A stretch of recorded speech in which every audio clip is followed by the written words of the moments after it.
3. Extraordinary results. Unlocking the possibilities within you. Even if you're on the right track, you'll get run over if you just sit there. Will Rogers. Extraordinary results. There is a natural rhythm to our lives that becomes a simple formula for implementing the one thing and achieving extraordinary results: purpose, priority, and productivity. Bound together, these three are forever connected and continually confirming each other's existence in our lives. Their link leads to the two areas where you'll apply the one thing, one big and one small. Your big one thing is your purpose, and your small one thing is the priority you take action on to achieve it. The most productive people start with purpose and use it like a compass. They allow purpose to be the guiding force in determining the priority that drives their actions. This is the straightest path to extraordinary results. Think of purpose, priority, and productivity as three parts of an iceberg.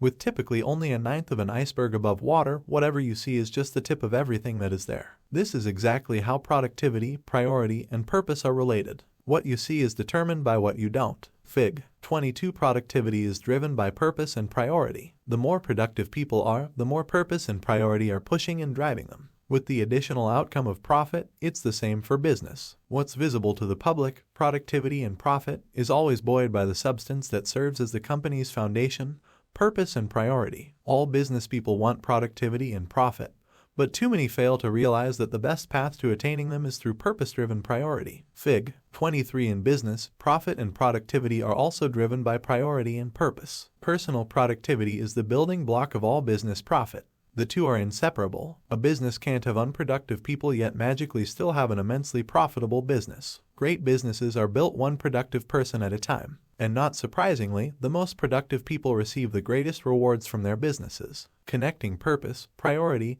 and productivity determines how high above the rest successful individuals and profitable businesses rise. Understanding this is at the core of producing extraordinary results. 13. Live with purpose. Life isn't about finding yourself. Life is about creating yourself. George Bernard Shaw. So, how do you use purpose to create an extraordinary life? Ebenezer Scrooge shows us how. Cold-hearted, penny-pinching, and greedy, a man who despised Christmas and all things that give people happiness. His last name a byword for miserliness and meanness, Ebenezer Scrooge might have been the least likely candidate to teach us anything about how to live. Yet, in Charles Dickens's 1843 classic A Christmas Carol, he does. The redemptive tale of Scrooge's transformation from stingy, callous, and unloved to considerate, caring, and beloved is one of the best examples of how our destinies are determined by our decisions, our lives shaped by our choices. Once again, fiction provides us a formula we can all follow to build an extraordinary life with extraordinary results. I'd like to beg your forgiveness, take a little literary license, and quickly retell this timeless tale to show you. One Christmas Eve, Ebenezer Scrooge is visited by the deceased spirit of Jacob Marley,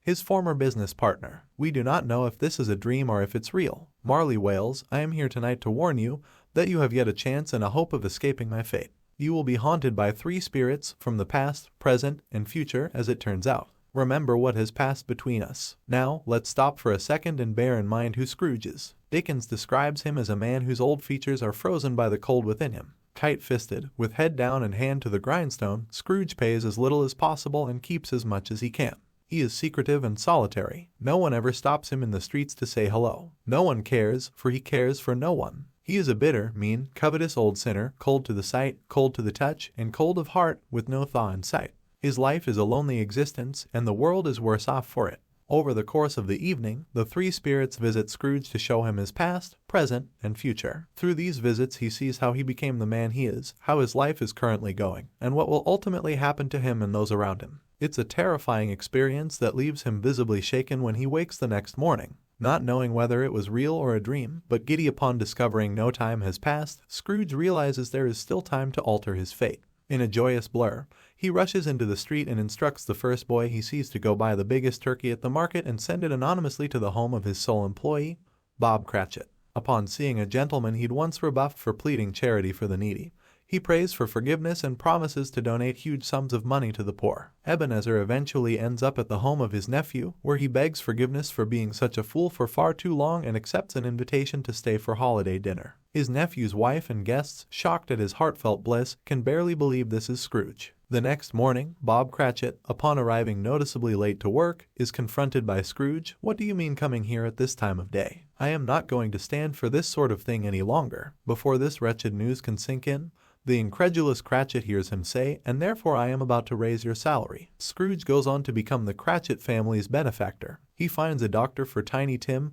Cratchit's invalid son, and becomes like a second father to him. Scrooge lives out the rest of his days spending his time and money doing everything he can for others. Through this simple story, Charles Dickens shows us a simple formula for creating an extraordinary life: live with purpose, live by priority, live for productivity. As I reflect on this story, I believe Dickens reveals purpose as a combination of where we're going and what's important to us. He implies that our priority is what we place the greatest importance on, and our productivity comes from the actions we take. He lays out life as a series of connected choices, where our purpose sets our priority and our priority determines the productivity our actions produce. To Dickens, our purpose determines who we are. Scrooge is transparent and easy to understand, so let's revisit A Christmas Carol through the lens of Dickens's formula. At the place we enter his life, Scrooge's purpose is clearly about money. He pursues a life either working for it or being alone with it. He cares for money more than for people and believes that money is the end by which any means are justified. Based on his purpose, his priority is straightforward: making as much money for himself as he can. Collecting coin is what matters to Scrooge. As a result, his productivity is always aimed at making money. When he takes a break from making it for fun, he counts it. Earning, netting, lending, receiving, tallying, these are the actions that fill his days, for he is greedy, selfish, and unmoved by the human condition of those around him. By Scrooge's own standards, he's highly productive in accomplishing his purpose. By anyone else's, it's simply a miserable life. This would be the end of the story, were it not for the perspective provided to Ebenezer by his former partner. Jacob Marley didn't want Scrooge to reach the same dead end he had. So, after the haunting, what happened to Scrooge? By Dickens's account, his purpose changed, which changed his most important priority, which changed where he focused his productivity. After Marley's intervention, Scrooge experienced the transformative power of a new purpose. So, who did he become? Well, let's look. As the narrative ends, Scrooge's purpose is no longer money, but people. He now cares about people. He cares about their financial circumstances and their physical condition. He sees himself happily in relationships with others, lending a hand any way he can. He values helping people more than hoarding money and believes money is good for the good it can do. What is his priority? Where he once saved money and used people, he now uses money to save people. His overriding priority is to make as much money as he can so he can help as many as he can. His actions. He is productive throughout his days, putting every penny he can toward others. The transformation is remarkable, the message unmistakable. Who we are and where we want to go determine what we do and what we accomplish. A life lived on purpose is the most powerful of all, and the happiest. Happiness on purpose. Ask enough people what they want in life and you'll hear happiness as the overwhelming response. Although we all have a wide variety of specific answers, happiness is what we most want, yet it's what most of us understand the least. No matter our motivations, most of what we do in life is ultimately meant to make us happy, and yet we get it wrong. Happiness doesn't happen the way we think. To explain, I want to share an ancient tale with you. The Begging Bowl. Upon coming out of his palace one morning and encountering a beggar, a king asks, "What do you want?" The beggar laughingly says, "You ask as though you can fulfill my desire." Offended, the king replies, "Of course I can." "What is it?" The beggar warns, "Think twice before you promise anything." Now, the beggar was no ordinary beggar but the king's past life master, who had promised in their former life, "I will come to try and wake you in our next life. This life you have missed, but I will come again to help you." The king, not recognizing his old friend, insisted, "I will fulfill anything you ask, for I am a very powerful king who can fulfill any desire." The beggar said, "It is a very simple desire. Can you fill this begging bowl?" "Of course," said the king, and he instructed his vizier to fill the man's begging bowl with money. The vizier did, but when the money was poured into the bowl, it disappeared. So he poured more and more, but the moment he did, it would disappear. The begging bowl remained empty. Word spread throughout the kingdom, and a huge crowd gathered. The prestige and power of the king were at stake, so he told his vizier, "If my kingdom is to be lost, I am ready to lose it, but I cannot be defeated by this beggar." He continued to empty his wealth into the bowl. Diamonds, pearls, emeralds. His treasury was becoming empty, and yet the begging bowl seemed bottomless. Everything put into it immediately disappeared. Finally, as the crowd stood in utter silence, the king dropped at the beggar's feet and admitted defeat. "You are victorious, but before you go, fulfill my curiosity. What is the secret of this begging bowl?" The beggar humbly replied, "There is no secret. It is simply made up of human desire. One of our biggest challenges is making sure our life's purpose doesn't become a beggar's bowl, a bottomless pit of desire continually searching for the next thing that will make us happy. That's a losing proposition. Acquiring money and obtaining things are pretty much all done for the pleasure we expect them to bring. On one hand, this actually works. Securing money or something we want can spike our happiness meter for a moment. Then it goes back down. Over the ages, our greatest minds have pondered happiness, and their conclusions are much the same. Having money and things won't automatically lead to lasting happiness. How circumstances affect us depends on how we interpret them as they relate to our life. If we lack a big picture view, we can easily fall into serial success seeking. Why? Once we get what we want, our happiness sooner or later wanes because we quickly become accustomed to what we acquire. This happens to everyone and eventually leaves us bored, seeking something new to get or do. Worse, we may not even stop or slow down to enjoy what we've got because we automatically get up and go for something else. If we're not careful, we wind up ricocheting from achieving and acquiring to acquiring and achieving without ever taking time to fully enjoy any of it.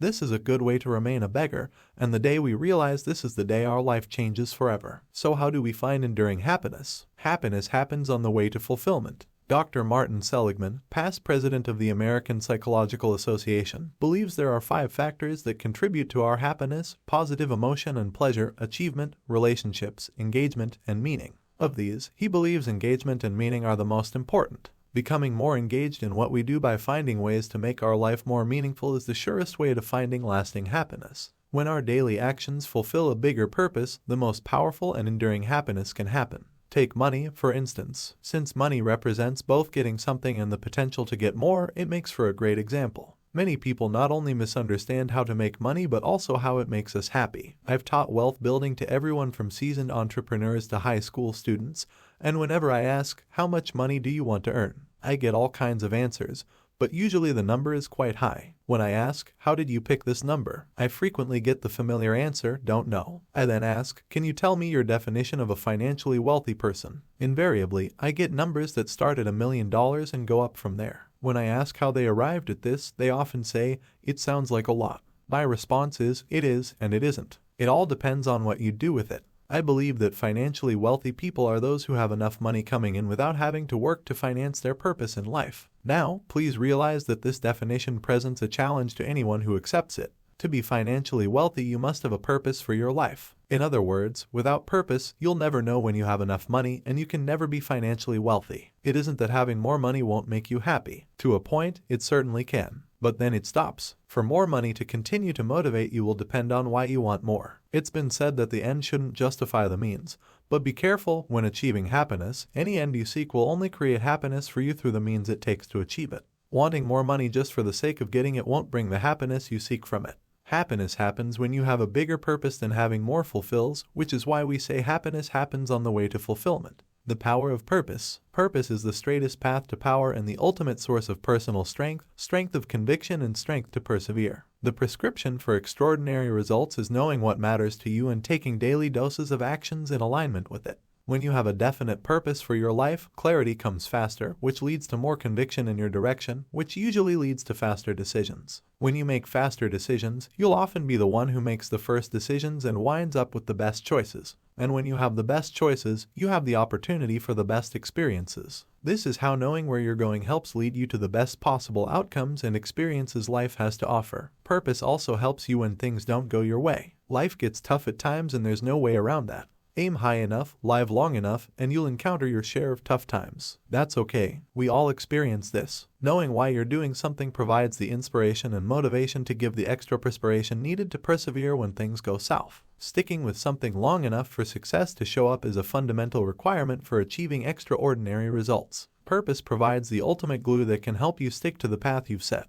When what you do matches your purpose, your life just feels in rhythm, and the path you beat with your feet seems to match the sound in your head and heart. Live with purpose and don't be surprised if you actually hum more and even whistle while you work. When you ask yourself, what's the one thing I can do in my life that would mean the most to me and the world, such that by doing it everything else would be easier or unnecessary? You're using the power of the one thing to bring purpose to your life. Big ideas. 1. Happiness happens on the way to fulfillment. We all want to be happy, but seeking it isn't the best way to find it. The surest path to achieving lasting happiness happens when you make your life about something bigger, when you bring meaning and purpose to your everyday actions. 2. Discover your big why. Discover your purpose by asking yourself what drives you. What's the thing that gets you up in the morning and keeps you going when you're tired and worn down? I sometimes refer to this as your big why. It's why you're excited with your life. It's why you're doing what you're doing. 3. Absent an answer, pick a direction. Purpose may sound heavy, but it doesn't have to be. Think of it as simply the one thing you want your life to be about more than any other. Try writing down something you'd like to accomplish and then describe how you'd do it. For me, it looks like this. My purpose is to help people live their greatest life possible through my teaching, coaching, and writing. So, then what does my life look like? Teaching is my one thing and has been for almost 30 years. At first it was teaching clients about the market and how to make great decisions. Next, it was teaching salespeople in the classroom, during sales meetings, and one-on-one. Later it was teaching business classes. Then it became teaching high performers models and strategies for high achievement. And the last 10 years it has been teaching seminars on specific life-building principles. What I teach is what I then coach and is supported by what I write. Pick a direction, start marching down that path, and see how you like it. Time brings clarity, and if you find you don't like it, you can always change your mind. It's your life. 14. Live by priority. Planning is bringing the future into the present so that you can do something about it now. Alan Lakean, would you tell me, please, which way I ought to go from here? That depends a good deal on where you want to get to, said the cat. I don't much care where, said Alice. Then it doesn't matter which way you go, said the cat. Alice's classic encounter with the Cheshire Cat and Lewis Carroll's Alice's Adventures in Wonderland reveals the close connection between purpose and priority. Live with purpose and you know where you want to go. Live by priority and you'll know what to do to get there. When each day begins, we each have a choice. We can ask, what shall I do? Or what should I do? Without direction and without purpose, whatever you shall do will always get you somewhere, but when you're going somewhere on purpose, there will always be something you should do that will get you where you must go. When your life is on purpose, living by priority takes precedence. Goal setting to the now. As Ebenezer Scrooge profoundly discovered, our life is driven by the purpose we give it. But there's a catch even he had to confront. Purpose has the power to shape our lives only in direct proportion to the power of the priority we connect it to. Purpose without priority is powerless. To be precise, the word is priority, not priorities, and it originated in the 14th century from the Latin prior, meaning first. If something mattered the most, it was a priority. Curiously, priority remained unpluralized until around the 20th century, when the world apparently demoted it to mean generally something that matters and the plural priorities appeared. With the loss of its initial intent, a wide variety of sayings like most pressing matter, prime concern, and on the front burner pitched in to recapture the essence of the original. Today, we elevate priority to its former meaning by adding highest, top, first, main, and most important in front of it. It would seem priority has traveled an interesting road. So, watch your language. You may have many ways to talk about priority, but no matter the words you choose, to achieve extraordinary results your meaning must be the same, one thing. Whenever I teach goal setting, I make it my top priority to show how a goal and a priority work together. I do this by asking, why do we set goals and create plans? In spite of all the good answers I get, the truth is we have goals and plans for only one reason, to be appropriate in the moments of our lives that matter. While we may pull from the past and forecast the future, our only reality is the present moment. Right now is all we have to work with. Our past is but a former now, our future a potential one. To drive this point home, I started referring to the way to create a powerful priority as goal setting to the now to emphasize why we were creating a priority in the first place. The truth about success is that our ability to achieve extraordinary results in the future lies in stringing together powerful moments, one after the other. What you do in any given moment determines what you experience in the next. Your present now and all future nows are undeniably determined by the priority you live in the moment. The deciding factor in determining how you set that priority is who wins the battle between your present and future selves. If you're offered a choice of $100 today or $200 next year, which would you choose? The $200, right? You would if your goal were to make the most money from the opportunity. Strangely, most people don't make that choice. Economists have long known that even though people prefer big rewards over small ones, they have an even stronger preference for present rewards over future ones, even when the future rewards are much bigger. It's an ordinary occurrence, oddly named hyperbolic discounting. The further away a reward is in the future, the smaller the immediate motivation to achieve it. Maybe it's because objects that are farther away appear smaller, so people mistakenly assume they really are and discount their value. That might explain why so many people would actually choose the $100 today over twice the amount in the future. Their present bias overrides logic, and they allow a big future with potentially extraordinary results to get away. Now imagine the devastating impact living this way every day could have on your future self. Remember our conversation on delayed gratification. Turns out that what starts out as marshmallows can later cost you much more. We need a simple way of thinking to save us from ourselves, set the right priority, and move closer toward accomplishing our purpose. Goal setting to the now will get you there. By thinking through the filter of goal setting to the now, you set a future goal and then methodically drill down to what you should be doing right now. It can be a little like a Russian matryoshka doll in that your one thing right now is nested inside your one thing today, which is nested inside your one thing this week, which is nested inside your one thing this month. It's how a small thing can actually build up to a big one. You're lining up your dominoes. Fig. 24 Future purpose connects to present priority. To understand how goal setting to the now will guide your thinking and determine your most important priority. Read this out loud to yourself. Based on my someday goal, what's the one thing I can do in the next 5 years to be on track to achieve it? Now, based on my 5-year goal, what's the one thing I can do this year to be on track to achieve my 5-year goal so that I'm on track to achieve my someday goal? Now, based on my goal this year, what's the one thing I can do this month so I'm on track to achieve my goal this year, so I'm on track to achieve my 5-year goal, so I'm on track to achieve my someday goal? Now, based on my goal this month, what's the one thing I can do this week so I'm on track to achieve my goal this month? So I'm on track to achieve my goal this year, so I'm on track to achieve my 5-year goal, so I'm on track to achieve my someday goal. Now, based on my goal this week, what's the one thing I can do today so I'm on track to achieve my goal this week, so I'm on track to achieve my goal this month? So I'm on track to achieve my goal this year, so I'm on track to achieve my 5-year goal, so I'm on track to achieve my someday goal. So, based on my goal today, what's the one thing I can do right now so I'm on track to achieve my goal today, so I'm on track to achieve my goal this week? So I'm on track to achieve my goal this month, so I'm on track to achieve my goal this year, so I'm on track to achieve my 5-year goal, so I'm on track to achieve my someday goal. I hope you hung in there and read the entire thing. Why? Because you're training your mind how to think, how to connect one goal with the next over time until you know the most important thing you must do right now. You're learning how to think big, but go small. To prove its value, just skip the steps by asking yourself, what's the one thing I can do right now so I'm on track to achieve my someday goal? Doesn't work. The moment is too far from the future for you to clearly see your key priority. In fact, you can keep adding back in today, this week, and so on, but you won't see the powerful priority you seek until you've added back in all the steps. It's why most people never get close to their goals. They haven't connected today to all the tomorrows it will take to get there. Connect today to all your tomorrows. It matters. Research backs this up. In 3 separate studies, psychologists observed 262 students to see the impact of visualization on outcomes. The students were asked to visualize in one of 2 ways. Those in one group were told to visualize the outcome, and the others were asked to visualize the process needed to achieve a desired outcome. In the end, students who visualized the process performed better across the board. They studied earlier and more frequently and earned higher grades than those who simply visualized the outcome. People tend to be overly optimistic about what they can accomplish, and therefore most don't think things all the way through. Researchers call this the planning fallacy. Visualizing the process, breaking a big goal down into the steps needed to achieve it, helps engage the strategic thinking you need to plan for and achieve extraordinary results. This is why goal setting to the now really works. Fig. 25 Living a Domino Run. I have this dialogue with people every day. It's particularly effective when they ask me what they should do. I turn it around and say, before I answer your question, let me ask you something. Where are you going, and where do you want to be someday? Without fail, as I walk them through goal setting to the now, they catch on quickly and come up with their own answers. And by the time they tell me the one thing they should be doing right now, I laughingly ask, so why are you still talking to me? Your last step is to write down your answers. Much has been written about writing down goals, and for a very good reason. It works. In 2008, Dr. Gail Matthews of the Dominican University of California recruited 267 participants from a wide range of professions and a variety of countries.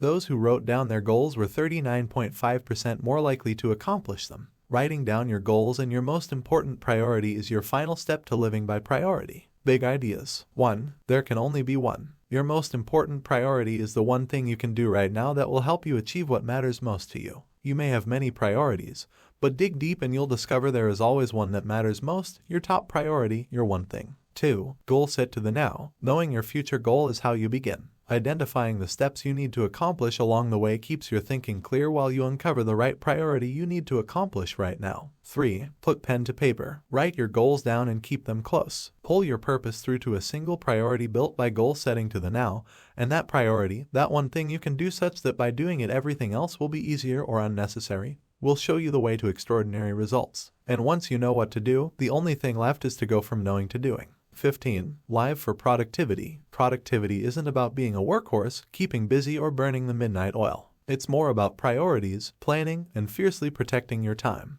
Margarita Tartakovsky. Ebenezer Scrooge's story might have been a footnote in literary history except for this: he acted. Passionate about his new purpose and empowered by a priority that fulfilled it, he got up and got going.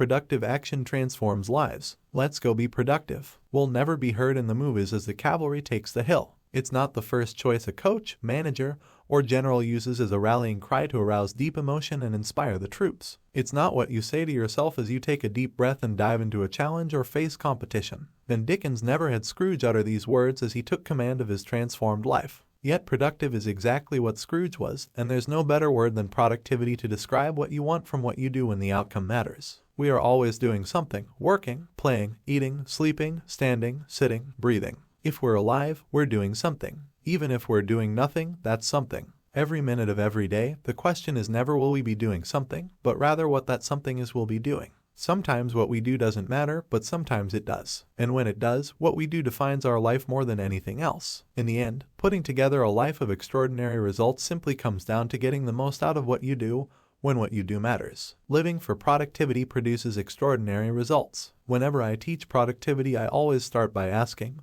what type of time managing system do you use? The answers are as varied as the number of people in the room: paper calendar, electronic calendar, day timer, at a glance weekly planner. You name it and I hear it. I then ask, so how did you choose yours? The reasons cited come in every shape, size, color, price, and criteria imaginable. But the students invariably describe the format, not the function, what they are, not how they work. So when I say, that's great, but what kind of system do you use? The answer is always the same. What do you mean? Well, if everyone has the same amount of time and yet some earn more than others, I ask, can we then say that it's how we use our time that determines the money we make? Everyone always agrees, so I continue, if this is true, that time is money, then the best way to describe a time managing system might just be by the money it makes. So, do you think you're using the $10,000 a year system, the $20,000 a year system, the $50,000, $100,000, or $500,000 a year system? Are you using the $1 million plus system? Silence, until inevitably someone asks,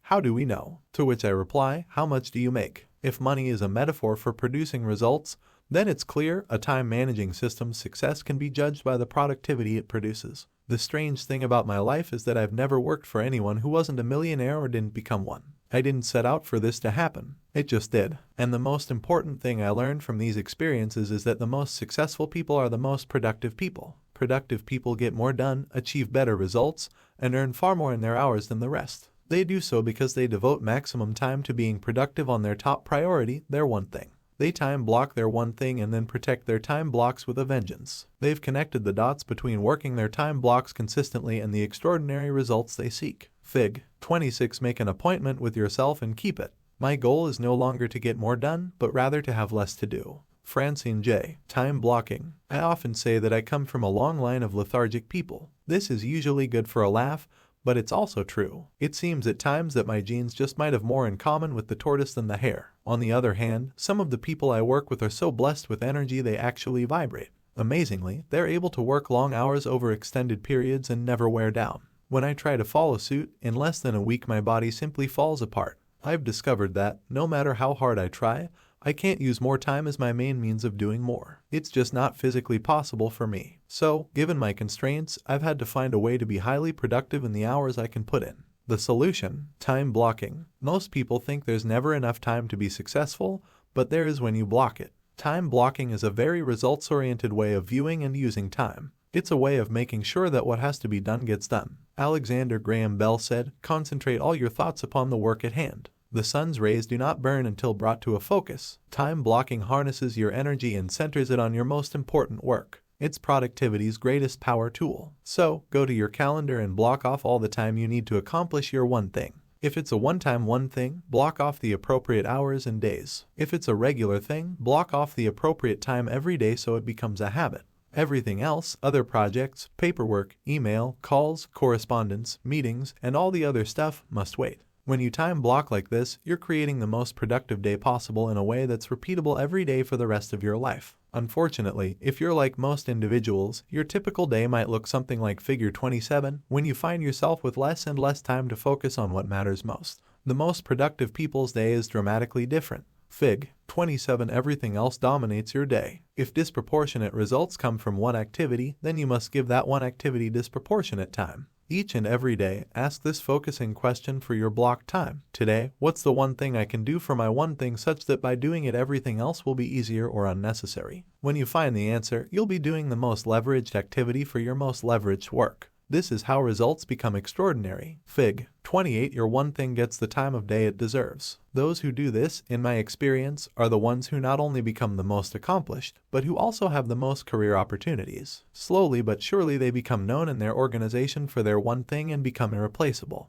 Ultimately, no one can imagine or tolerate the cost of losing them. Once you've done your one thing for the day, you can devote the rest of it to everything else. Just use the focusing question to identify your next priority and give that task the time it deserves. Repeat this approach until your workday is done. Getting everything else done may help you sleep better at night, but it's unlikely to earn you a promotion. Fig. 29. Your time blocking calendar. Time blocking works on the premise that a calendar records appointments but doesn't care who those appointments are with. So, when you know your one thing, make an appointment with yourself to tackle it. Every day great salespeople generate leads, great programmers program, and great artists paint. Take any profession or any position and fill in the blank. Great success shows up when time is devoted every day to becoming great. To achieve extraordinary results and experience greatness, time block these three things in the following order. 1. Time block your time off. 2. Time block your one thing. 3. Time block your planning time. 1. Time block your time off. Extraordinarily successful people launch their year by taking time out to plan their time off. Why? They know they'll need it and they know they'll be able to afford it.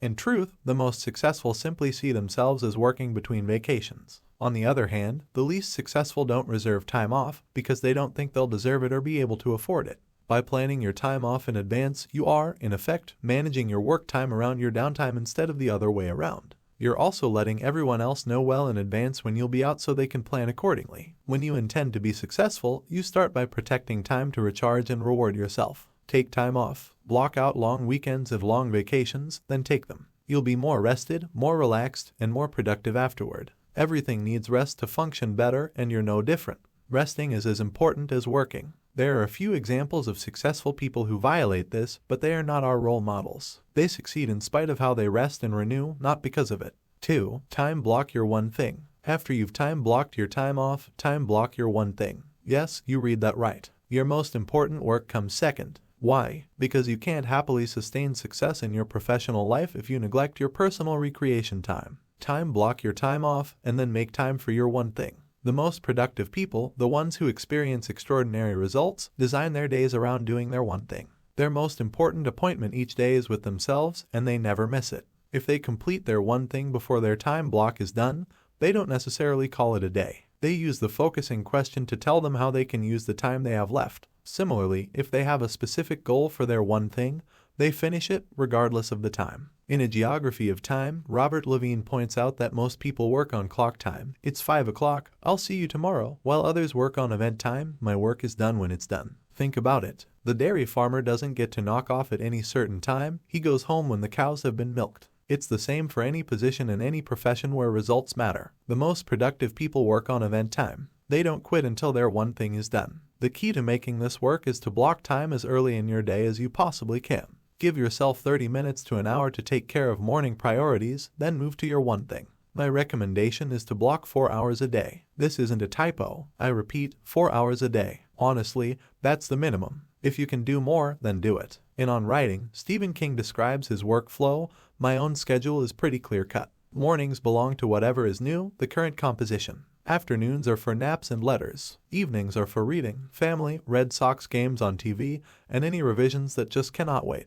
Basically, mornings are my prime writing time. 4 hours a day may scare you more than King's novels, but you can't argue with his results. Stephen King is one of the most successful and prolific writers of our time. Whenever I tell this story, there is always one person who says to me, well, sure, it's easy for Stephen King, he's Stephen King. To that I simply say, I think the question you must ask yourself is this: does he get to do this because he is Stephen King, or is he Stephen King because he does this? That invariably stops that discussion cold. Like so many other successful writers, early in his career King had to find his time blocks where he could, mornings, evenings, even lunch breaks, because his day job didn't accommodate his ambition for his life. Once extraordinary results started showing up and he could earn a living from his one thing, he was able to move his time blocks to a more sustainable time. An executive assistant on our team recently transitioned to blocking large chunks of time for a project. It was stressful at first. She was continually interrupted. Email alerts pinged, colleagues dropped by, team members provided a steady stream of requests for her time.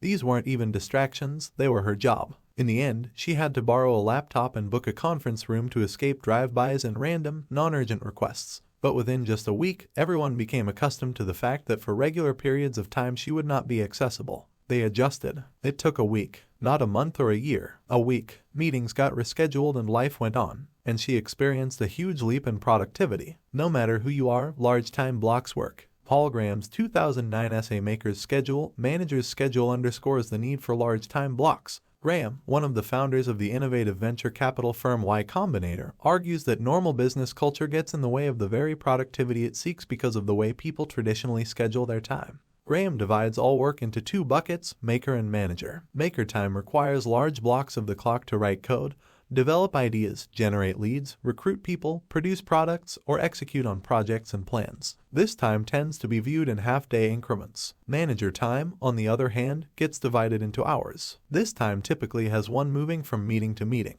and because those who oversee or direct tend to have power and authority, they are in a position to make everyone resonate at their frequency. This can create a huge conflict if those needing maker time are pulled into meetings at odd hours, destroying the very time blocks they need to move themselves and the company forward. Graham embraced this insight and created a company culture at Y Combinator that now runs completely on a maker's schedule. All meetings get clustered at the end of the day. To experience extraordinary results, be a maker in the morning and a manager in the afternoon. Your goal is one and done. But if you don't time block each day to do your one thing won't become a done thing. Day N, a period of 24 hours, mostly misspent. Ambrose Bierce. 3. Time block your planning time. The last priority you time block is planning time. This is when you reflect on where you are and where you want to go. For annual planning, schedule this time late enough in the year that you have a sense of your trajectory, but not so late that you lose your running start for the next. Take a look at your someday and 5-year goals and assess the progress you must make in the next year to be on track. You may even add new goals, re-envision old ones, or eliminate any that no longer reflect your purpose or priorities. Block an hour each week to review your annual and monthly goals. First, ask what needs to happen that month for you to be on target for your annual goals. Then ask what must happen that week to be on course for your monthly goals. You're essentially asking, based on where I am right now, what's the one thing I need to do this week to stay on track for my monthly goal and for my monthly goal to be on track for my annual goal? You're lining up the dominoes. Decide how much time you'll need to achieve this and reserve that amount of time on your calendar. In effect, you could say that when you time block your planning time, you're really time blocking your time to time block. Think about it. Fig. 30x's add up to extraordinary results. In July 2007, software developer Brad Isaac shared a productivity secret he reportedly got from comedian Jerry Seinfeld. Before Seinfeld was a household name and still regularly toured, Isaac ran into him at an open mic comedy club and asked him for advice on how to be a better comedian. Seinfeld told him the key was to write jokes every day, and the way he'd figured out how to make that happen was to hang a huge annual calendar on the wall and then put a big red X across every day he worked on his craft. After a few days, you'll have a chain, Seinfeld said. Just keep at it and the chain will grow longer every day. You'll like seeing the chain, especially when you get a few weeks under your belt. Your only job is to not break the chain. Don't break the chain. What I love about Seinfeld's method is that it resonates with everything I know to be true. It's simple. It's based on doing one thing, and it creates its own momentum. You could look at the calendar and be overwhelmed. How can I commit to this for an entire year? But the system is designed to bring your biggest goal to the now and simply focus on making the next X. As Walter Elliott said, perseverance is not a long race, it is many short races one after another. As you complete these short races and get a chain going, it gets easier and easier. Momentum and motivation start to take over. There is magic in knocking down your most important domino day after day. All you have to do is avoid breaking the chain, one day at a time, until you generate a powerful new habit in your life, the time blocking habit. Sounds simple. Time blocking is, if you protect it. Efficiency is doing the thing right. Effectiveness is doing the right thing.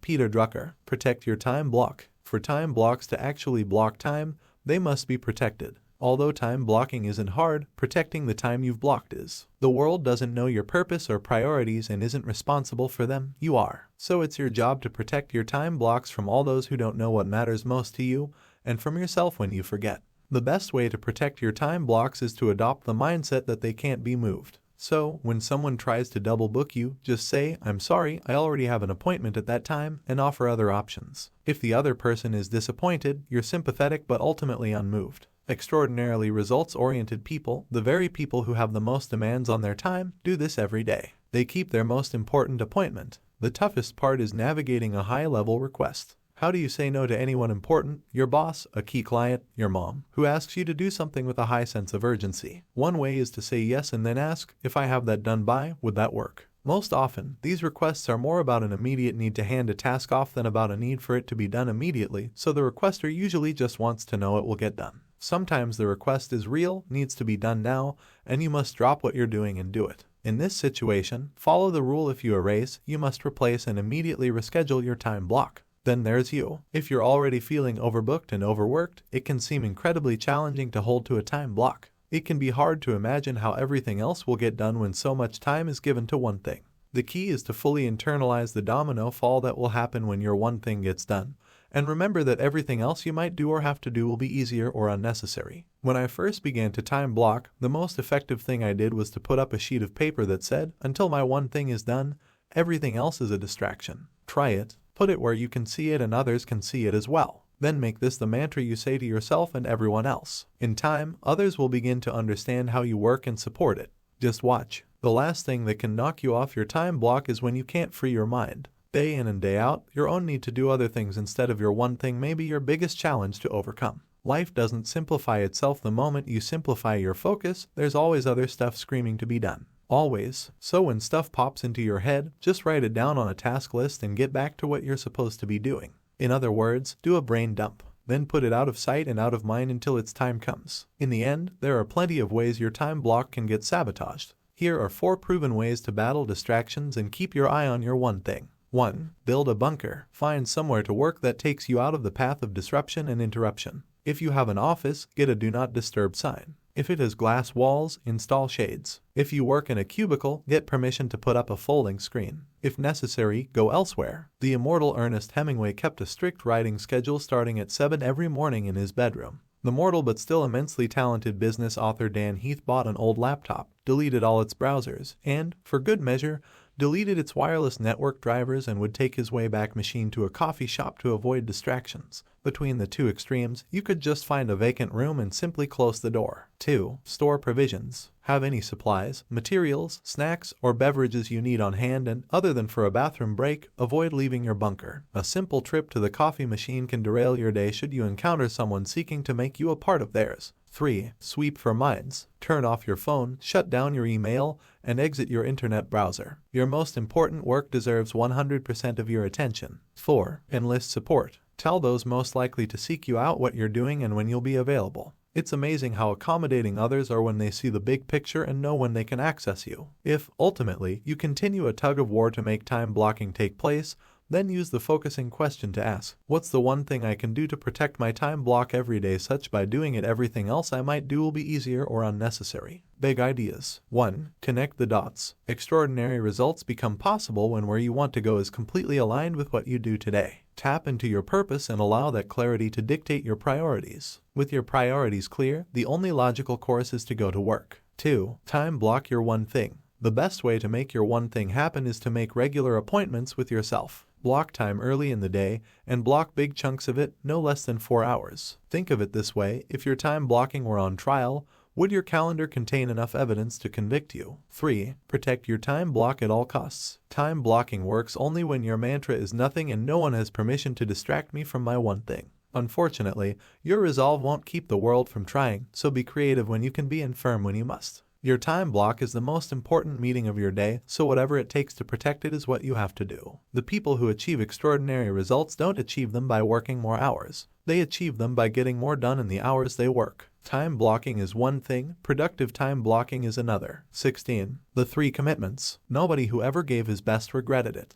George Hollis. Achieving extraordinary results through time blocking requires 3 commitments. First, you must adopt the mindset of someone seeking mastery. Mastery is a commitment to becoming your best, so to achieve extraordinary results you must embrace the extraordinary effort it represents. Second, you must continually seek the very best ways of doing things. Nothing is more futile than doing your best using an approach that can't deliver results equal to your effort. And last, you must be willing to be held accountable to doing everything you can to achieve your one thing. Live these commitments and you give yourself a fighting chance to experience extraordinary. The 3 commitments to your one thing. 1. Follow the path of mastery. 2. Move from E to P. 3. Live the accountability cycle. 1. Follow the path of mastery. Mastery isn't a word we often hear anymore, but it's as critical as ever to achieving extraordinary results. As intimidating as it might initially seem, when you can see mastery as a path you go down instead of a destination you arrive at, it starts to feel accessible and attainable. Most assume mastery is an end result, but at its core, mastery is a way of thinking, a way of acting, and a journey you experience. When what you've chosen to master is the right thing, then pursuing mastery of it will make everything else you do either easier or no longer necessary. That's why what you choose to master matters. Mastery plays a key role in your domino run. I believe the healthy view of mastery means giving the best you have to become the best you can be at your most important work.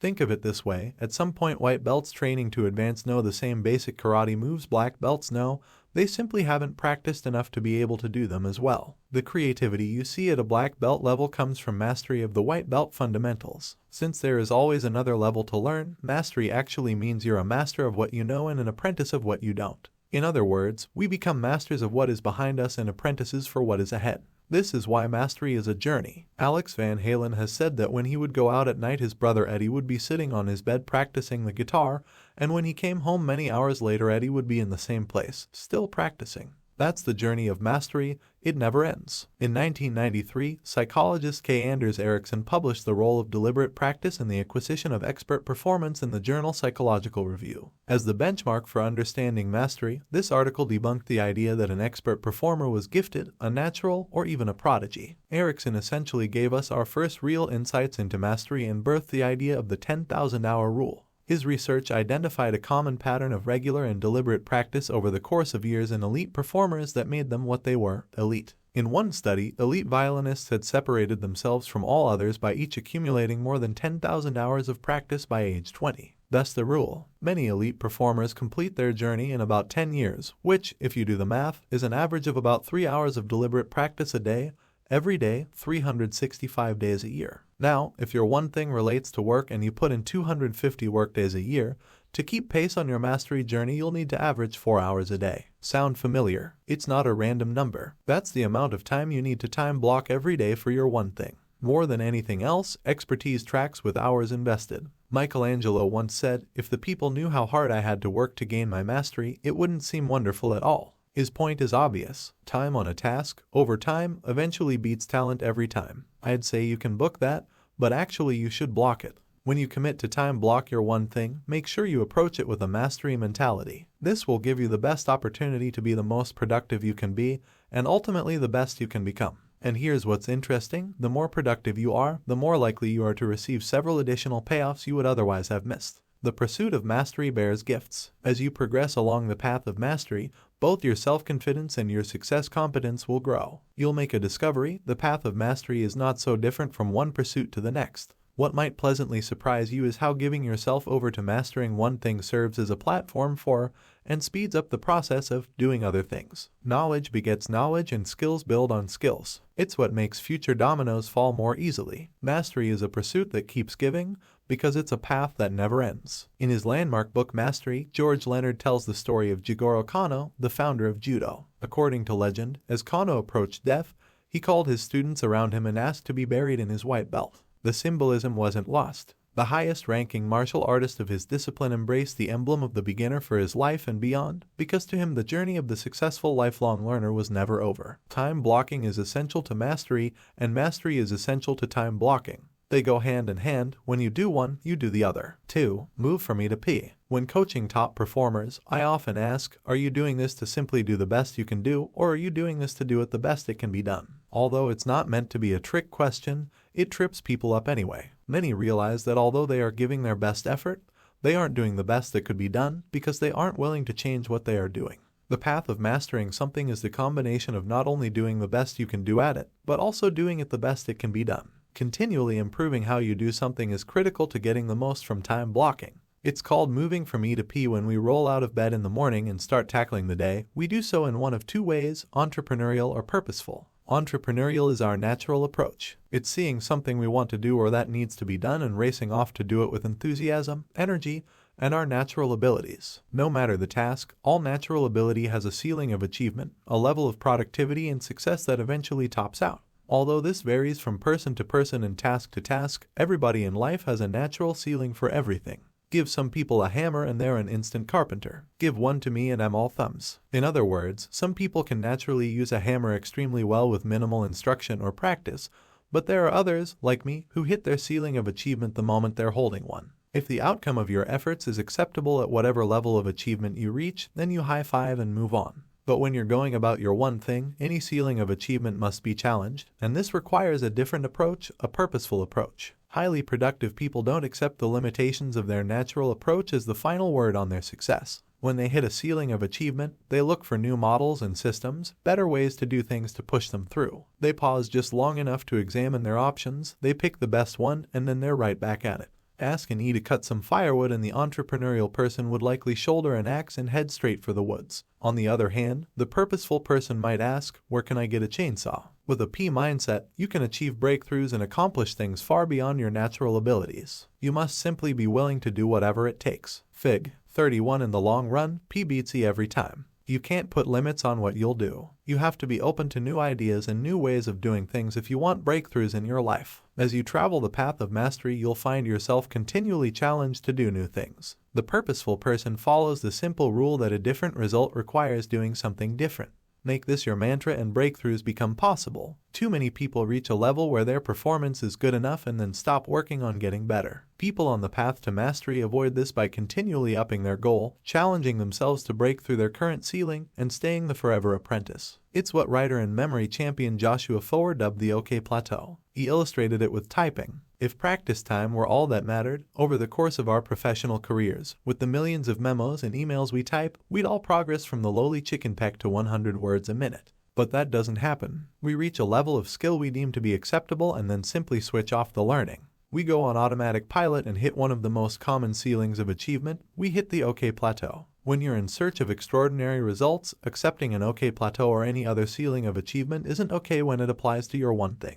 When you want to break through plateaus and ceilings, there is only one approach. P. In business and in life, we all start off entrepreneurially. We go after something with our current level of abilities, energy, knowledge, and effort. In short, everything that comes easily. Approaching things with E is comfortable because it feels natural. It's who we currently are and how we currently like to do things. It's also limiting. When E is our only approach, we create artificial limits to what we can achieve and who we can become. If we tackle something with all E and then hit a ceiling of achievement, we simply bounce up against it over and over and over. This continues until we just can't take the disappointment anymore, become resigned to this being the only outcome we can ever have, and eventually seek out greener pastures elsewhere. When we think we've maxed out our potential in a situation, starting over is how we think we'll get ahead. The problem is this becomes a vicious cycle of taking on the next new thing with renewed enthusiasm, energy, natural ability, and effort until another ceiling is hit and disappointment and resignation set in once again. And then it's on to, you guessed it, the next greener pasture. Bring P to the same ceiling and things look different.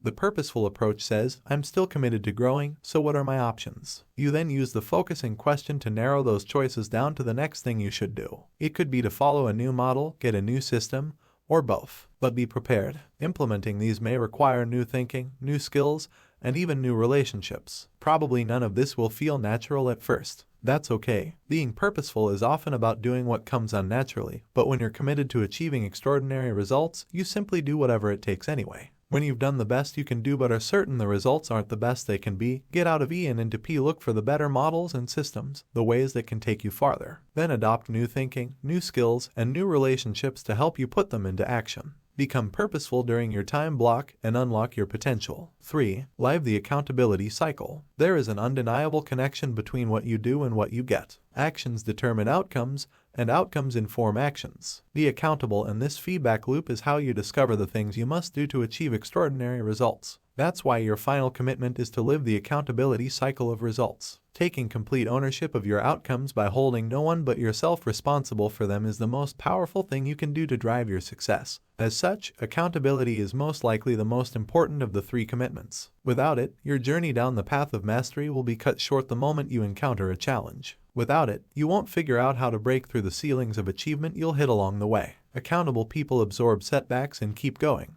Accountable people persevere through problems and keep pushing forward. Accountable people are results-oriented and never defend actions, skill levels, models, systems, or relationships that just aren't getting the job done. They bring their best to whatever it takes without reservation. Accountable people achieve results others only dream of. When life happens, you can be either the author of your life or the victim of it. Those are your only two choices, accountable or unaccountable. This may sound harsh, but it's true. Every day we choose one approach or the other, and the consequences follow us forever. To illustrate the difference, consider the tale of two managers of two competing businesses who both experience a sudden shift in the market. One month, there is a continuous line of customers stretching out the door. The next, no one shows up. How each manager responds makes all the difference. Fig. 32 Don't be a victim, live the cycle of accountability. The accountable manager immediately tunes in. What's happening here? She investigates exactly what she's up against. The other manager refuses to acknowledge what's happening. It's a blip, a glitch, an anomaly. He shrugs it off as simply a bad month. Meanwhile, the accountable manager, having discovered how a competitor is grabbing market share, bites the bullet and says, "So, this is the way it is," and takes ownership of the problem. If it's to be, it's up to me, she thinks. Being willing to address reality head-on gives her a huge edge. It puts her in a position to start thinking about what she can do differently. The other manager keeps fighting reality. He comes up with an alternative view, placing responsibility elsewhere. "That's not how I see it," he counters. "If people in the company would just do their jobs, we wouldn't have problems like this." The accountable manager looks for solutions. More important, she assumes she's a part of the solution. What can I do? The moment she finds the right tactic, she acts. Circumstances won't change by themselves, she thinks, so let's get on with it. The other manager, having blamed everyone else, now excuses himself altogether. "It's not my job," he declares, and settles into hoping things change for the better. Told in this way, the difference is pretty stark, isn't it? One is actively trying to author her destiny. The other is simply along for the ride. One is acting accountable, the other is being a victim. One will change the outcome, one won't. Granted, victim is a tough word. Please know that I'm describing the attitude, not the person, though if kept up long enough these could become one and the same. No one is a born victim, it's simply an attitude or an approach. But if allowed to persist, the cycle becomes a habit. The opposite is also true. Anyone can be accountable at any time, and the more you choose the cycle of accountability, the more likely it is to become your automatic answer to any adversity. Highly successful people are clear about their role in the events of their life. They don't fear reality. They seek it, acknowledge it, and own it. They know this is the only way to uncover new solutions, apply them, and experience a different reality, so they take responsibility and run with it. They see outcomes as information they can use to frame better actions to get better outcomes. It's a cycle they understand and use to achieve extraordinary results. One of the fastest ways to bring accountability to your life is to find an accountability partner. Accountability can come from a mentor, a peer, or, in its highest form, a coach. Whatever the case, it's critical that you acquire an accountability relationship and give your partner license to lay out the honest truth. An accountability partner isn't a cheerleader, although he can lift you up. An accountability partner provides frank, objective feedback on your performance, creates an ongoing expectation for productive progress, and can provide critical brainstorming or even expertise when needed. As for me, a coach or a mentor is the best choice for an accountability partner. Although a peer or a friend can absolutely help you see things you may not see, ongoing accountability is best provided by someone to whom you agree to be truly accountable. When that's the nature of the relationship, the best results occur. Earlier, I discussed Dr. Gail Matthews' research that individuals with written goals were 39.5% more likely to succeed.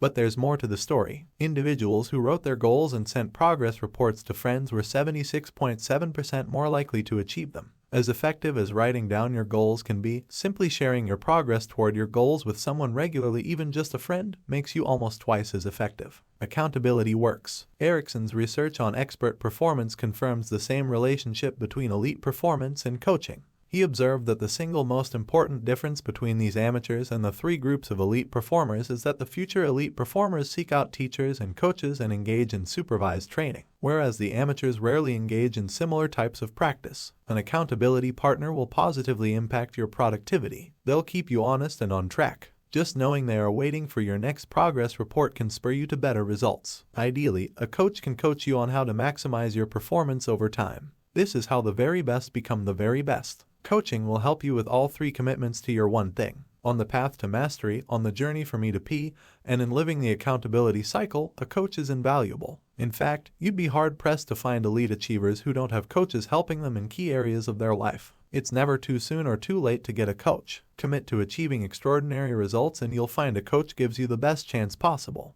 Big ideas. 1. Commit to be your best. Extraordinary results happen only when you give the best. You have to become the best you can be at your most important work. This is, in essence, the path to mastery, and because mastery takes time, it takes a commitment to achieve it. 2. Be purposeful about your one thing. Move from E to P. Go on a quest for the models and systems that can take you the farthest. Don't just settle for what comes naturally. Be open to new thinking, new skills, and new relationships. If the path of mastery is a commitment to be your best, being purposeful is a commitment to adopt the best possible approach. 3. Take ownership of your outcomes. If extraordinary results are what you want, being a victim won't work. Change occurs only when you're accountable, so stay out of the passenger seat and always choose the driver's side. 4. Find a coach. You'll be hard-pressed to find anyone who achieves extraordinary results without one. Remember, we're not talking about ordinary results. Extraordinary is what we're after. That kind of productivity eludes most, but it doesn't have to. When you time block your most important priority,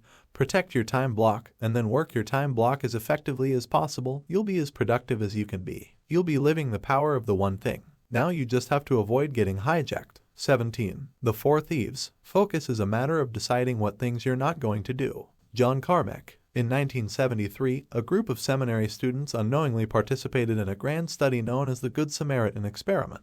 These students were recruited and divided into 2 groups to see what factors influenced whether or not they would help a stranger in distress. Some were told they were going to prepare a talk about seminary jobs, the others that they were going to give a talk about the parable of the Good Samaritan, a biblical story about helping people in need. Within each group, some were told they were late and had to hurry to their destination, while others were told they could take their time. What the students didn't know was that researchers had planted a man along the way, slumped on the ground, coughing, apparently in distress. In the end, fewer than half the students stopped to help. But the deciding factor wasn't the task, it was time. 90% of the students who were rushed failed to stop and render aid to the stranger. Some actually stepped over him in their hurry to get where they were supposed to go. It didn't seem to matter that half of them were on their way to deliver a talk on helping others. Now, if seminary students can so easily lose focus on their real priority, do the rest of us even have a prayer? Clearly, our best intentions can easily be undone. Just as there are the 6 lies that will deceive and mislead you, there are 4 thieves that can hold you up and rob you of your productivity. And since there's no one standing by to protect you,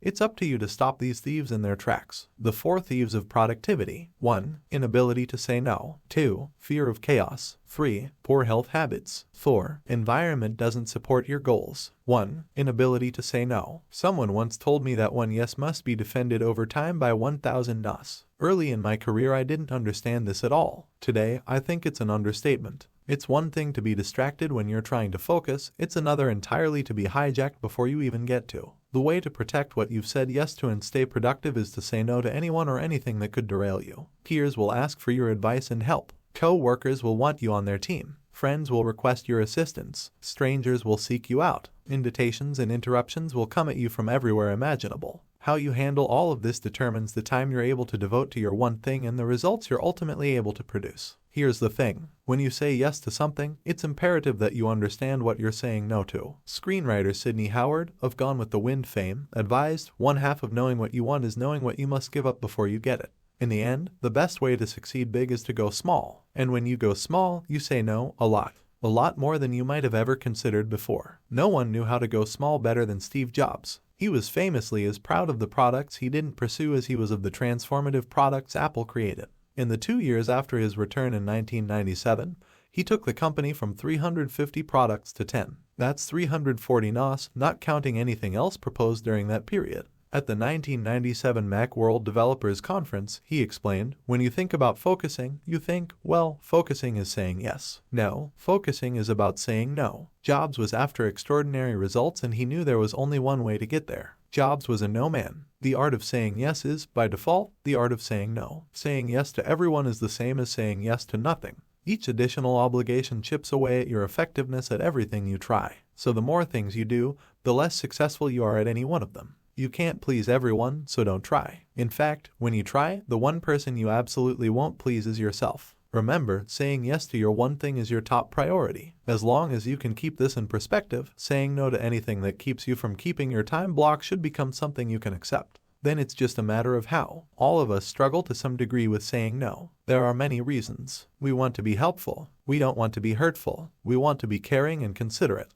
We don't want to seem callous and cold. All of this is totally understandable. Being needed is incredibly satisfying, and helping others can be deeply fulfilling. Focusing on our own goals to the exclusion of others, especially the causes and the people we value the most, can feel downright selfish and self-centered. But it doesn't have to. Master marketer Seth Godin says, you can say no with respect, you can say no promptly, and you can say no with a lead to someone who might say yes. But just saying yes because you can't bear the short-term pain of saying no is not going to help you do the work. Godin gets it. You can keep your yes and say no in a way that works for you and for others. Of course, whenever you need to say no, you can just say it and be done with it. There is nothing wrong with this at all. In fact, this should be your first choice every time. But if you feel there are times you need to say no in a helpful way, there are many ways to say it that can still lead people forward toward their goals. You can ask them a question that leads them to find the help they need elsewhere. You might suggest another approach that doesn't require any help at all. You might not know what else they could do, so you could help them by gently prompting them to get creative. You can politely redirect their request to others who might be better able to assist them. Now, if you do end up saying yes, there are a variety of creative ways you can deliver it. In other words, you can leverage your yesies. Help desks, support centers, and information resources couldn't exist without this kind of strategic thinking. Pre-printed scripts, frequently asked question pages or files, written explanations, recorded instructions, posted information, checklists, catalogs, directories, and pre-scheduled training classes can all be used to effectively say yes while still preserving your time block. I started doing this in my first job as sales manager. I leveraged training sessions to cut frequently asked questions off at the pass, and then by either printing or recording them, created a library of answers my team could access whenever I wasn't personally available. The biggest lesson I've learned is that it helps to have a philosophy and an approach to managing my space. Over time, I developed what I refer to as the 3-foot rule. When I hold one of my arms out as widely as possible, from my neck to my fingertips is 3 feet. I've made it my time managing mission to limit who and what can get within 3 feet of me. The rule is simple: a request must be connected to my one thing for me to consider it. If it's not, then I either say no to it or use any one of the approaches I shared above to deflect it elsewhere. Learning to say no isn't a recipe for being a recluse. Just the opposite. It's a way to gain the greatest freedom and flexibility possible. Your talent and abilities are limited resources. Your time is finite. If you don't make your life about what you say yes to, then it will almost certainly become what you intended to say no to. In a 1977 article in Ebony magazine, the incredibly successful comedian Bill Cosby summed up this productivity thief perfectly. As he was building his career, Cosby read some advice that he took to heart: I don't know the key to success, but the key to failure is trying to please everybody. This is advice worth living by. If you can't say no a lot, you'll never truly be able to say yes to achieving your one thing. Literally, it's one or the other, and you get to decide. When you give your one thing your most emphatic yes, and vigorously say no to the rest, extraordinary results become possible. 2. Fear of chaos. A not-so-funny thing happens along the way to extraordinary results. Untidiness, unrest, disarray, disorder. When we tirelessly work our time block, clutter automatically takes up residence around us. Messes are inevitable when you focus on just one thing. While you whittle away on your most important work, the world doesn't sit and wait. It stays on fast forward and things just rack up and stack up while you bear down on a singular priority. Unfortunately, there's no pause or stop button. You can't run life in slow motion. Wishing you could will just make you miserable and disappointed. One of the greatest thieves of productivity is the unwillingness to allow for chaos or the lack of creativity in dealing with it. Focusing on one thing has a guaranteed consequence: other things don't get done. Although that's exactly the point, it doesn't automatically make us feel any better about it. There will always be people and projects that simply aren't a part of your biggest single priority but still matter. You will feel them pressing for your attention. There will always be unfinished work and loose ends lying around to snare your focus. Your time block can feel like a submersible, where the deeper you commit to your one thing, the more the pressure mounts for you to come up for air and address everything you've put on hold. Eventually, it can feel like even the tiniest leak might trigger an all-out implosion. When this happens, when you give in to the pressure of any chaos being left unattended, it can be a total relief. But not when it comes to productivity. It's a thief. The truth is, it's a package deal. When you strive for greatness, chaos is guaranteed to show up. In fact, other areas of your life may experience chaos in direct proportion to the time you put in on your one thing. It's important for you to accept this instead of fighting it. Oscar-winning filmmaker Francis Ford Coppola warns us that anything you build on a large scale or with intense passion invites chaos. In other words, get used to it and get over it. Now, in anybody's life or work there are some things that just can't be ignored: family, friends, pets, personal commitments, or critical job projects. At any given time, you may have some or all of these tugging at your time block. You can't forego your power hours, that's a given. So, what do? I get asked this a lot. I'll be teaching and know that, as soon as I finish, hands are going to shoot up. What do I do if I'm a single parent with kids? What if I have elderly parents who constantly depend on me? I have absolute obligations I must take care of, so what do I do? These are obviously fair questions. Here's what I tell them. Depending on your situation, your time block might initially look different from others. Each of our situations is unique. Depending on where you are in your life, you may not be able to immediately block off every morning to be by yourself. You may have a kid or a parent in tow. You may be doing your time block at a daycare, nursing home, or some other place you have to be. Your alone time may have to be at a different time of day for a while. You may have to trade off time with others so they protect your time block and you in turn protect theirs. You may even have your kids or parents help you during your time block because they simply must be with you or you actually need the support.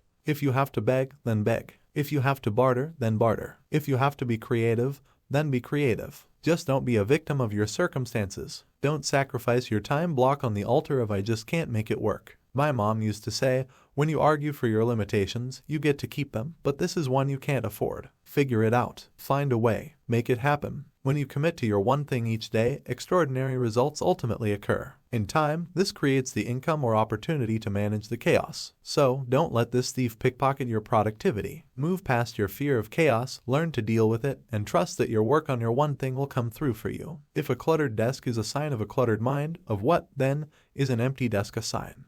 Albert Einstein. 3. Poor health habits. I was once asked, if you don't take care of your body, where will you live? It was a real question. I had been fighting the painful side effects of interstitial cystitis and was dealing with continually shaking legs, a debilitating side effect of cholesterol-fighting statins. My ability to function, much less focus, was extremely compromised, and the challenge to overcome this was daunting. My doctor gave me some options and asked me what I wanted to do. The answer was to change my health habits. It was then that I discovered one of the greatest lessons of extraordinary results: personal energy mismanagement is a silent thief of productivity. When we keep borrowing against our future by poorly protecting our energy, there is a predictable outcome of either slowly running out of gas or prematurely crashing and burning. You see it all the time. When people don't understand the power of the one thing, they try to do too much, and because this never works over time, they end up making a horrific deal with themselves. They go for success by sacrificing their health. They stay up late, miss meals or eat poorly, and completely ignore exercise. Personal energy becomes an afterthought. Allowing health and home life to suffer becomes acceptable by default.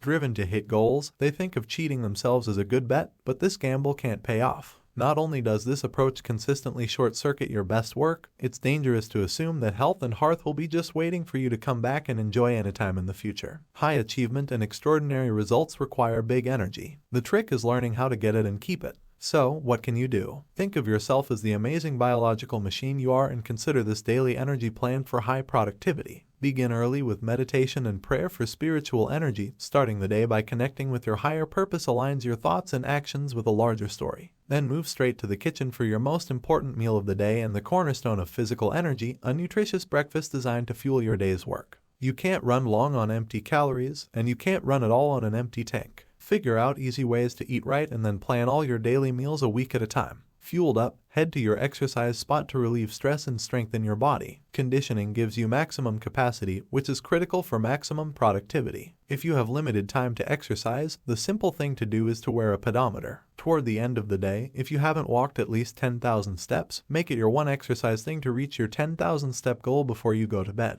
This one habit will change your life. Now, if you haven't spent time with your loved ones at breakfast or during your workout, go find them. Hug, talk, and laugh. You'll be reminded why you're working in the first place and motivated to be as productive as possible so you can get home earlier. Productive people thrive on emotional energy. It fills their heart with joy and makes them light on their feet. Next, grab your calendar and plan your day. Make sure you know what matters most and make sure those things are going to get done. Look at what you have to do, estimate the time it will take to do them, and plan your time accordingly. Knowing what you must do and making the time to do it is how you bring the most amazing mental energy to your life. Calendaring your day this way frees your mind from worrying about what might not get done while inspiring you with what will. It's only when you make time for extraordinary results that they get a chance to show up. When you get to work, go to work on your one thing.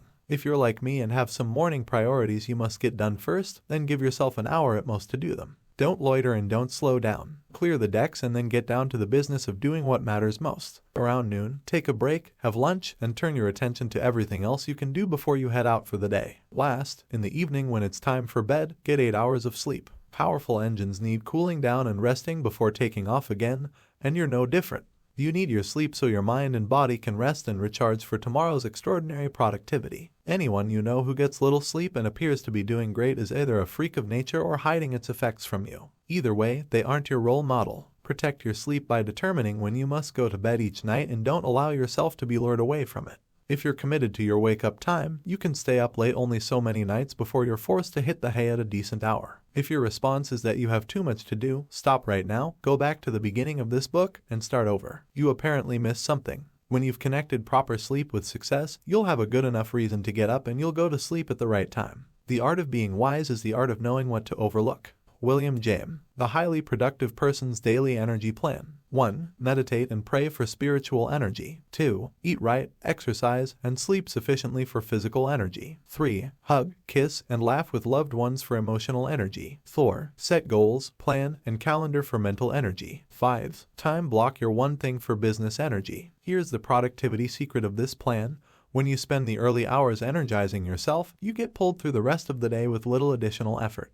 You're not focused on having a perfect day all day, but on having an energized start to each day. If you can have a highly productive day until noon, the rest of the day falls easily into place. That's positive energy creating positive momentum. Structuring the early hours of each day is the simplest way to extraordinary results. Surround yourself only with people who are going to lift you higher. Oprah Winfrey. 4. Environment DOES and support your goals. Early in my career, a married mom of 2 teenagers sat in front of me and cried. Her family had told her they would support her new career as long as nothing at home changed. Meals, carpooling, anything that touched their world couldn't be disrupted. She had agreed, only to discover later how bad a deal she'd cut. As I listened, I suddenly realized I was hearing about a productivity thief almost everyone overlooks. Your environment must support your goals. Your environment is simply who you see and what you experience every day. The people are familiar, the place is comfortable. You trust these elements of your environment and quite possibly even take them for granted. But be aware, anyone and anything at any time can become a thief, diverting your attention away from your most important work and stealing your productivity right from under your nose. For you to achieve extraordinary results, the people surrounding you and your physical surroundings must support your goals. No one lives or works in isolation.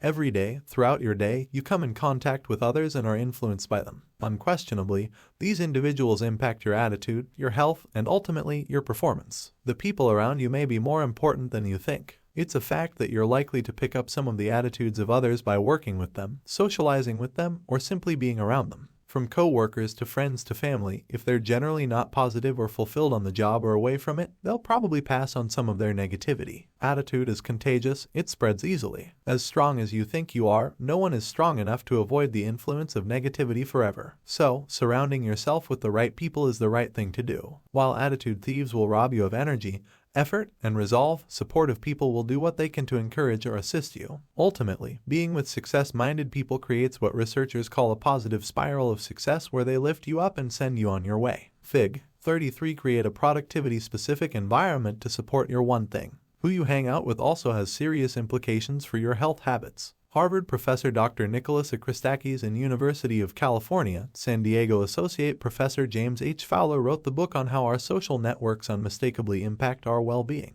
Their book, Connected: The Surprising Power of Our Social Networks and How They Shape Our Lives, connects the dots between our relationships and drug use, sleeplessness, smoking, drinking, eating, and even happiness. For instance, their 2007 study on obesity revealed that if one of your close friends becomes obese, you're 57% more likely to do the same. Why? The people we see tend to set our standard for what's appropriate. In time, you begin to think, act, and even look a little like those you hang out with. But not only do their attitudes and health habits influence you, their relative success does too. If the people you spend your time with are high achievers, their achievements can influence your own. A study featured in the psychology journal Social Development shows that out of nearly 500 school-age participants with reciprocal best friend relationships, children who establish and maintain relationships with high-achieving students experience gains in their report card grades. Further, those who have high-achieving friends appear to benefit with regard to their motivational beliefs and academic performance. Hanging out with people who seek success will strengthen your motivation and positively push your performance. Your mother was right when she cautioned you to be careful of the company you keep. The wrong people in your environment can most certainly dissuade, deter,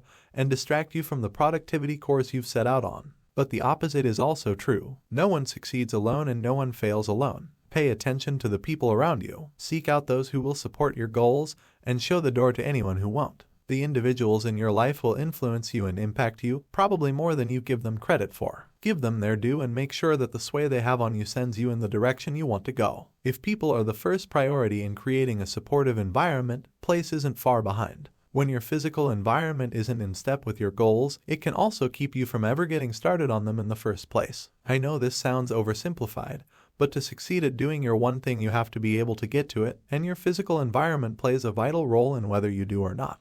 The wrong surroundings may never let you get there. If your environment is so full of distractions and diversions that before you can help yourself you've gotten caught doing something you shouldn't, you won't get where you need to go. Think of it as having to walk down an aisle of candy every day when you're trying to lose weight. Some may be able to handle this easily, but most of us are going to sample some sweets along the way. What is around you will either aim you toward your time block or pull you away. This starts from the time you wake up and continues until you get to your time block bunker. What you see and hear from the time your alarm rings to when your time block begins ultimately determines if you get there, when you get there, and whether you're ready to be productive when you do. So, do a trial run. Walk through the path you'll take each day and eradicate all the sight and sound thieves that you find. For me, at home it's simple things like email, the morning paper, the morning TV news shows, the neighbors out walking their dogs. All wonderful things, but not wonderful when I have an appointment with myself to accomplish my one thing. So, I check off email quickly, I never see the paper, I keep the TV cabinet closed, and I choose my driving route carefully at work. I avoid the community coffee pot and the information boards.